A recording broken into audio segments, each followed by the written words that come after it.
ब्रह्मा गुरु विष्णु गुरुदेव महेश्वरो गुरु साक्षात् परं ब्रह्म तस्मै श्री गुरुदेव नमः। वराहपीरं नटवरवपो कर्णयो कर्णिकारं विप्रवासितकनकविशं भजन्ते च माला।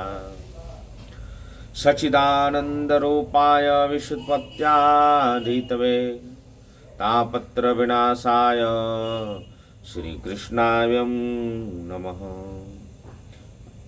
बार बार बरमांगो हर्षदेहु श्रीरंग पद सरोजन पाहिनी देव भक्ति सदा सतसंग। जय जय श्री राधे, जय जय श्री राधे, जय जय श्री राधे। आज श्रीमद् भागवत कथा, आज जो है श्रीमद् भागवत कथा जो है भगवान की बहुत बड़ी कृपा हुआ, ऐसा मन में विचार आया कि पितृ पक्ष प्रतिपदा के दिन से 8 सितंबर 2025 कंटिन्यू लगातार भागवत रस की धारा बह रहा है, जिसमें आप भी श्रवण कर रहे हैं और हम भी श्रवण कर रहे हैं। आज श्रीमद् भागवत कथा का 8 दिसंबर 2025 को पूर्ण हो चुका। अभी 2 दिन की और कथा शेष रहेगी, क्योंकि श्रीमद् भागवत कथा का महात्म्य प्रथम चरण में ही है, और जब विश्राम हो जाता है उसके बाद भी 5 अध्यायों में श्रीमद् भागवत महापुराण का महत्व का वर्णन है। वेद व्यास जी कहते हैं, जिनका स्वरूप सच्चिदानंद रूपाय विशुद्धपत्याधीतवे तापत्र विनाशाय श्री कृष्णाय नमः। जिनका स्वरूप सच्चिदानंदन, जो अपने सौंदर्य और माधुर्य निध्य गुणों के सबका मन अपनी ओर आकर्षित कर लेते हैं और सदा सर्वदा अनंत सुख की वर्षा करते रहते हैं। जिनकी ही शक्ति से विश्व की उत्पत्ति होती है, स्थिति होती है, प्रलय होते हैं, उन भगवान श्री कृष्ण को हम भक्ति रस का आस्वादन करने के लिए नित्य निरंतर प्रणाम करते हैं। ये वेद व्यास जी कहते हैं, प्रभु आपको नित्य निरंतर हम प्रणाम कर रहे हैं। जब ऋषियों ने धर्मराज युधिष्ठिर से अनिरुद्ध का, अच्छा आइए कथा बहुत सुंदर कथा है।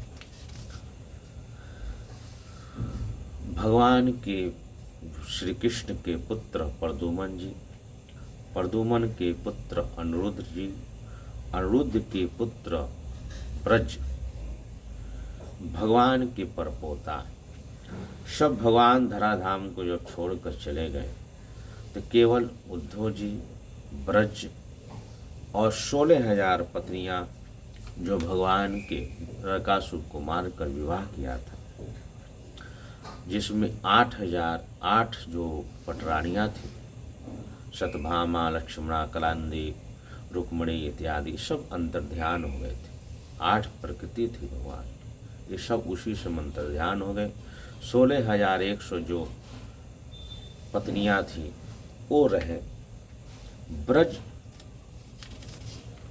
जो भगवान अर्जुन के पुत्र अभिमन्यु, अभिमन्यु के पुत्र राजा परीक्षित, ये हस्तिनापुर इंद्रप्रस्थ में राज कर रहे थे। जो भगवान के परपोते ब्रज थे, तो राजा परीक्षित ने ब्रज को मथुरा का राज्य देकर उनको राजगद्दी पर बैठाया था। तो एक बार की बात है, राजा परीक्षित ने अपने कुशल क्षेम पूछने के लिए मथुरा गए और बड़े नाम से कहा कि हे प्रिय, तुम्हारे कुल में जो भगवान श्री कृष्ण हुए हैं हम लोग के ऊपर बहुत बड़ी कृपा किया, हमारे पिता पितामह के ऊपर बहुत बड़ी कृपा किया है, रक्षा किया है। महाभारत काल में जब युद्ध हो रहा था तो उन्होंने ही कृपा से युद्ध को जितवाया और अर्जुन के, पांडव इत्यादि की रक्षा किया। तो आप लोगों का हम लोग बहुत कड़ी हैं। हे बलिनाथ, आप व्यर्थ निश्चिंत होकर राज करिए। अगर शत्रुओं की कोई प्रकार की चिंता हो, चाहे किसी प्रकार की धन्य धान से चिंता हो, तो हमको सूचना करके आप निश्चिंत से राज करिए। इस प्रकार आश्वासन राजा परीक्षित बलिनाम को दे रहे थे। तब बलिनाम ने कहा कि हे तात, हे महाराज, आप मुझसे जो कुछ कह रहे हैं सर्वथा आपके अनुरूप है। आपके पिता ने मुझे धनुर्विद्या की शिक्षा देकर महान उपकार किया, इसलिए मैं किसी बात के तनिक भी विचलित नहीं रहता, चिंता नहीं। लेकिन एक बात की चिंता है, मैं राजा तो मथुरा का बन गया हूँ, लेकिन यहाँ की जनता, यहाँ के जो मनुष्य न जाने कहाँ चले गए हैं। मैं किस पे राज करूँगा? जिस राजा की प्रजा ही न रहे तो राजा किस काम का? तब उन्होंने विचार किया और शांडिल्य मुनि को बुलवाया। वो आदर के सहित आए, उनके ऊंचे सिंहासन बैठाकर पूजन किया और फिर परीक्षित परिणाम ने यही पूछा कि हे गुरुवर, गुरु ब्रह्मा गुरु विष्णु गुरुदेव महेश्वरो गुरु साक्षात् परम ब्रह्म तस्मै श्री गुरुदेव नमः। हे गुरुवर, हे ऋषिवर, हम लोग को बड़ी चिंता है कि यहाँ के जो प्रजा थी न जाने कहाँ चली गई। गोप वृंद जितने भी थे, नंद बाबा इत्यादि सब लुप्त हो गए। तो तब शांडिल्य मुनि कहते हैं कि हे परीक्षित, ये सब भगवान की अद्भुत लीला है। जब 28वें द्वापर 28 बार द्वापर 27 बार द्वापर जब बीत जाता है, 28वां द्वापर आता है, सतयुग त्यातर द्वापर कलयुग, जब 27 बार राउंड मारा, जब 28वें बार द्वापर आता है तो भगवान श्री कृष्ण का लीला प्रकट होता है। भगवान श्री कृष्ण के रूप में, बलराम के रूप में प्रकट होते हैं और जितने भी साधु संत ऋषि गोप वृंद भक्तगण हैं, वो भगवान ने उस समय प्रकट होकर उनको आत्म सुख प्रदान करने के लिए, आत्मा और परमात्मा का मिलन करने के लिए महाराज का अति करते हैं, उनके साथ महाराज करते हैं। ये सारे जितने भी यहाँ पे जो गोप वृंद इत्यादि थे, प्रजा थी, सब भगवान के भक्त थे, ऋषिगण थे, जो गोपी के रूप में, ग्वाल वालों के रूप में यहाँ प्रकट हुए थे। भगवान के दिव्य लीलाओं के साथ, उनके साथ समागम करके उनके आत्मा में, परमात्मा में मिलन होकर विलय हो गए और सब यहाँ से भगवत धाम चले गए। एक बाहरी जो संसार की लीलाएं जो देखती है, व्यवहार जगत मायामय है।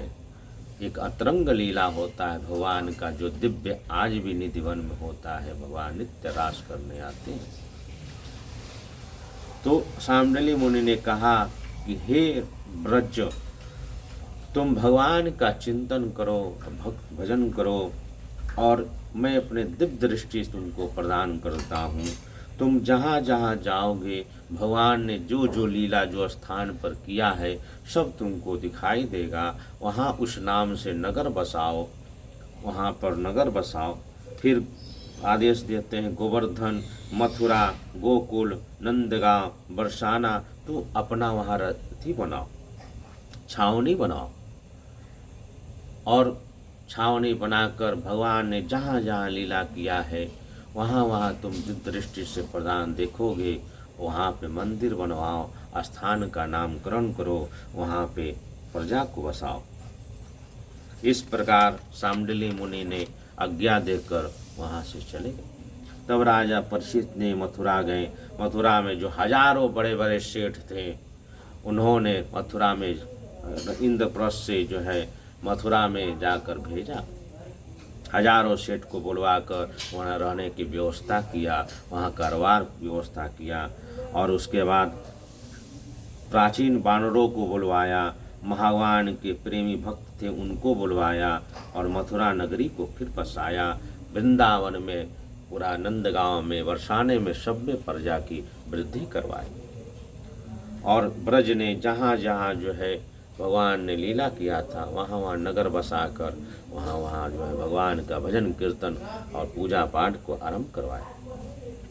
आज से 5000 वर्ष पहले वृंदावन लुप्त हो गया था, फिर ब्रज के द्वारा, इसलिए ब्रज भूमि उसका नाम बोलते हैं। ब्रज मने व्यापक, कहते हैं हे गोविंद देव हरिदेव नामों से ब्रज स्थापित किए, बहुत से नामों से मंदिरों बनवाए, फिर उनका उद्धार करें। आइए आज की कथा यहीं विश्राम करते हैं, कल फिर श्रवण किया जाएगा।